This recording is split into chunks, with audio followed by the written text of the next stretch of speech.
Ukraine युद्ध में ईरानी drones ने जो तबाही मचाई है उसे पूरी दुनिया ने देखा है।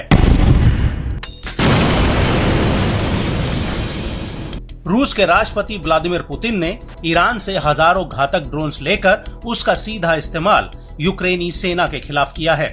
इन ड्रोन्स ने यूक्रेन के भीतर कई बड़े बड़े ऑपरेशंस को अंजाम दिया है, लेकिन वहीं दूसरी तरफ पश्चिमी देशों के प्रतिबंधों के बावजूद यूक्रेन युद्ध में ईरान ने वो कर दिखाया है जिसका अंदाजा अमेरिका को भी नहीं था। ईरान ने एक के बाद एक बैलिस्टिक से लेकर हाइपरसोनिक मिसाइल तक और कामिकेज से लेकर बेहद ही घातक किस्म के ड्रोन्स बना डाले हैं, जो मिडिल ईस्ट में अमेरिकी सैन्य अड्डों के लिए एक बड़ा खतरा बने हुए हैं। और अब इसी कड़ी में ईरान ने एक बार फिर से एक खतरनाक ड्रोन बना डाला है, जो अमेरिका और इजराइल के लिए नई मुसीबत बन सकता है।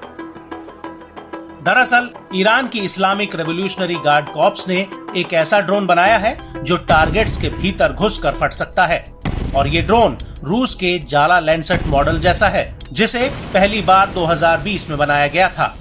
इस ड्रोन को लेकर IRGC से जुड़ी ईरान की सरकारी न्यूज एजेंसी तस्निम ने एक वीडियो भी जारी किया है, जिसमें इस ड्रोन की नुमाइश की गई है।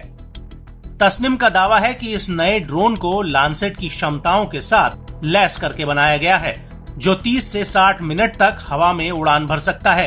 ये एक पेलोड को 3 से 6 किलोमीटर तक ले जा सकता है। इसके अलावा ये 40 किलोमीटर तक की रेंज हासिल कर सकता है।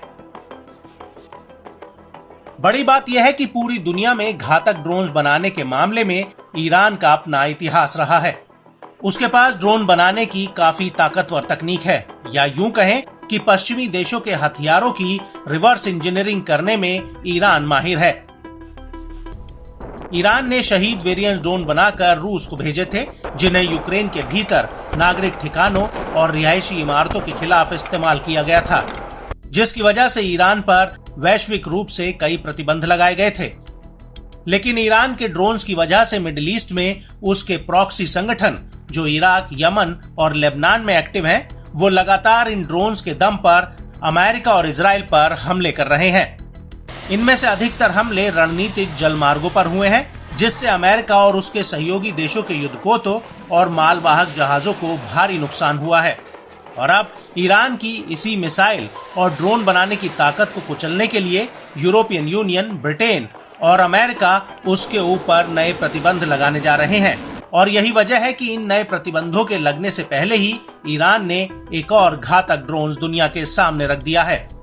हालांकि अभी तक इस ड्रोन को कोई विशेष नाम नहीं दिया गया है, लेकिन ईरानी विदेश मंत्रालय के प्रवक्ता नासिर कन्नानी ने इन प्रतिबंधों की आलोचना जरूर की है। उन्होंने कहा कि इन प्रतिबंधों का उसकी ईरान ड्रोन इंडस्ट्री पर कोई असर नहीं पड़ेगा।